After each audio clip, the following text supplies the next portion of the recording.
responsibility. Viva Monk, viva! Viva! Viva Moma, viva! Viva! Okay, those are our old days at the University of Zambia. And in the Zambian Parliament, I'm the chairperson for the Zambian Parliamentary Caucus on the environment and climate change.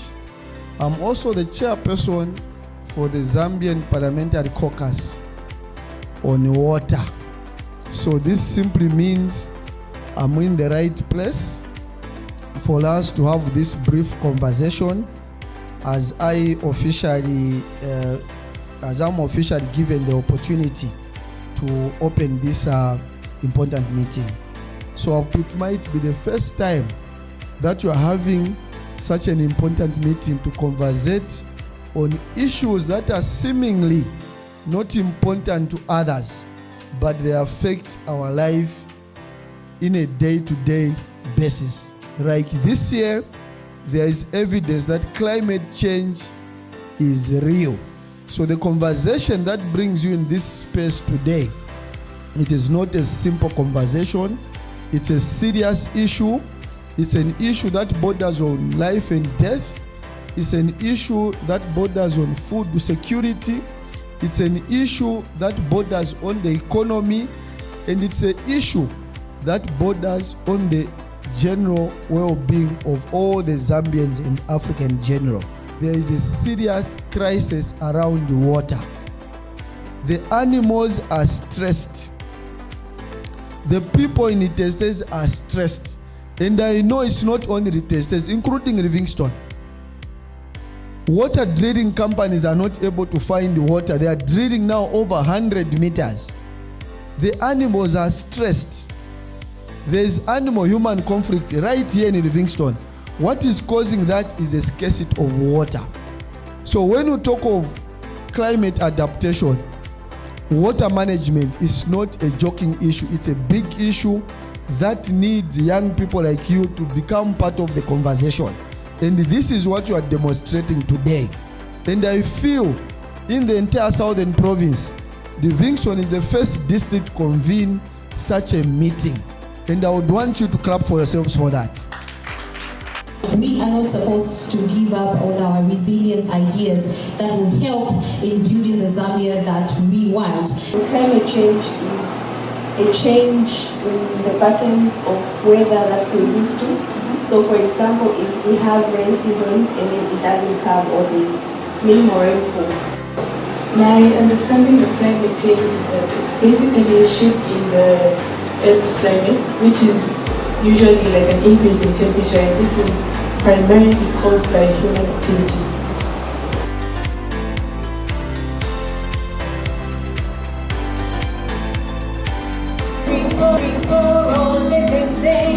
Watch them thrive and grow. Watch them thrive and grow. 'Cause we can do the world good. Reconnect with nature. Rivers, seas, lands and woods, and life forever. It's our duty to live in beauty, side by side with wildlife and countryside.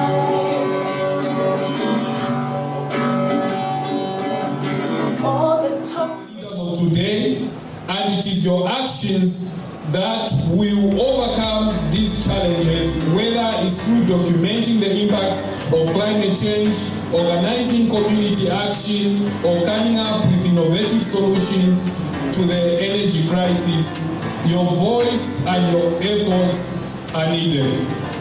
In a nutshell, as we reflect on the work that we have done and the path ahead, I encourage each and every one of you to stay committed. The road to climate adaptation will not be easy, but we are not alone. With the partners like the Global Youth Adaptation Center, we have the International Secretariat for Water and the World Youth Parliament for Water have come in to help the youth to come up with innovative solutions and create the change that they need to see.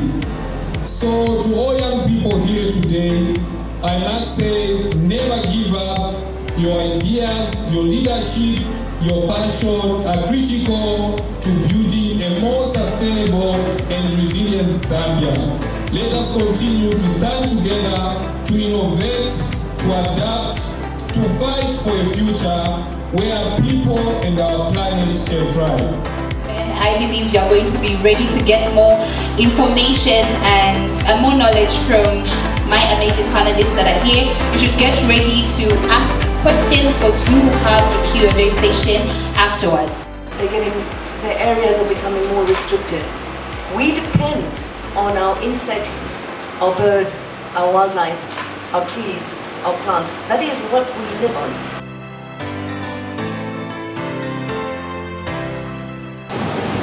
All these things put together, they are the ones that are causing a problem into the air.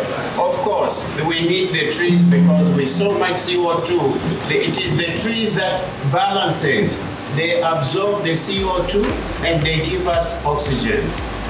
The more trees we cut, the more problems we have. Happening in Sudan, where families, tribes, they fight over grass because their animals need to graze. So you might think that it's a small thing, but climate change, crisis in the environment can cause war. Let's avoid that. It can easily happen anywhere in the world. The households here in Livingstone, they depend much on, tourism, and this is why when you go there at the curio market, you'll see a lot of those artisans. They are made out of trees, showing people are really cutting a lot of trees in as much as they look beautiful, but to them it's actually a source of income. So how are we going to give in this knowledge? Because there are others who have grown up like that, especially I for one, I grew up in a village where, those are kind of side hustles when you are a young person. You being a person that is so enthusiastic about the young people that are in this room, what do you think is the role of young people in promoting climate change awareness? Thank you. I think most importantly we need to address 3 words: responsibility, effort, and time. So if I was to tell you that tomorrow morning you're going to wake up and there's not going to be a single tree, no grass, no animals. Titled The Bomwe Village. Of course, I guess we're going to learn much about that village and how climate change has been affecting the village and the solutions as well. So that video was shot by PP Media Impact together with Zambia Youth Parliament for Water. Africa? Water. Men, you do better. Africa? Water. Africa? Water. Can you imagine, even innocent children and babies are forced to drink this very water alongside the cows with their dams scattered around? As we listen to the cries of Thank you so much for coming for this event. We've finally come to the end of this event. From here, we are going direct to scholarship. I think we've been challenged in this place. The MP spoke. We had a panel of discussions. You guys had, the breakaway session. We had a great time, and this is just the start. This is our first event, and we are looking forward to many other events. So we, as the youths, we've been challenged that we have to take up those positions, right? But as young people, we have the potential, and I believe that it's about time we challenge ourselves and we rise together. And then apart from that, we also need to unite. We also need to come together, and it's very, very important. I feel different young people from different organizations, let's come together. We can, we are powerful when we are together. We've seen what the Lusaka guys are doing in Lusaka. Everything is all about Lusaka. This Lusaka, that Lusaka. What of Livingstone? Okay, we have the young people right here in Livingstone that are doing massive things. So from this event, I'm looking forward to us just causing that impact in the society. Viva Livingstone, viva! Viva, viva Livingstone, viva! Let's end it with a punch. We are going, Kai. Viva Livingstone, viva! Viva Livingstone, viva! Thank you so much.